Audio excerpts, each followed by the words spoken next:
If everything is destined by Allah, and if I commit any sin, then who is to blame? If I am destined to commit a murder, and then I commit a murder, but naturally I will not be responsible for it. It is Allah who has destined it. Therefore, He will be responsible. Then why should I be punished for this?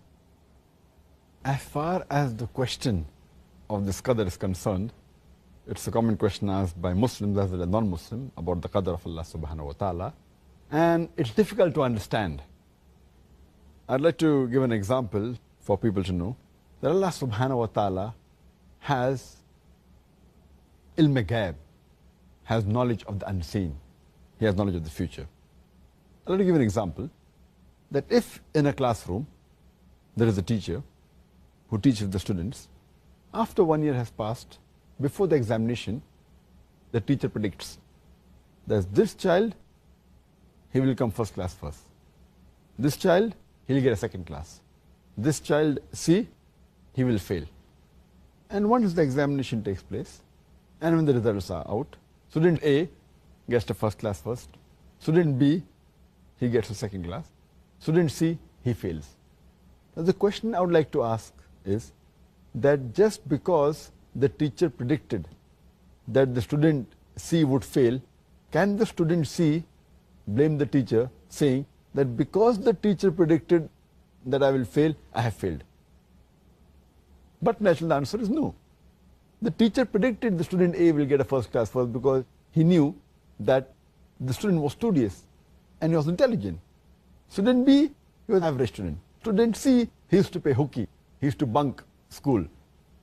He never used to study, never used to do the homework. So based on that, the teacher predicted that student C would fail. But student C cannot blame the teacher because the teacher predicted I will fail, therefore I failed. The student himself is responsible. Similarly, Allah subhanahu wa ta'ala has ilm ghaib. For example, when a human being comes at a crossroad, there are 5 roads from which he can choose. Road 1, 2, 3, 4, 5. He has the free will, he can choose any. He chooses road 3. And that's already mentioned in the destiny that he will choose road 3.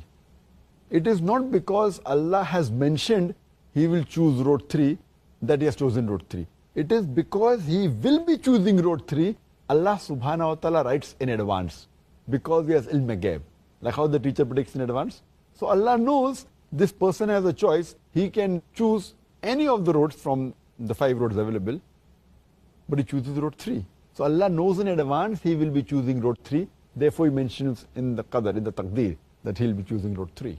Now once he goes to road 3, after some time he comes on another crossroad, 1, 2, 3, he chooses road 3. Now because he will be choosing road 3, Allah knows in advance, he has ilm ghaib. So he's mentioned that after some time, he'll come at another crossroad, and this particular person will choose again road 3. It is not because Allah has mentioned in taqdeer that he will choose road 3, that is choosing road 3. It is because he has chosen road 3, Allah has written in advance. It's a bit confusing, but you realize that Allah has ilm ghaib. Same way, a person, if he wants to earn his livelihood, he has both choices. Either he can strive hard, work hard, and do on his job and earn that money, or he can rob, or he can steal. The choice is this person prefers to steal. Now Allah knows in advance that at the age of 25, he has the option of working hard and earning honest living, or stealing. But this person steals. So Allah knows in advance he will be stealing, therefore Allah has written the taqdeer he will steal. It is not because Allah has written that he has stolen, it is because he will be stealing, Allah has written in advance. So similarly, if a person commits murder, it's his choice. He can either not commit murder, or he can commit murder. Choice is his. And he commits murder. Who's to blame? He's to blame. So here we realize that Allah has ilm ghaib.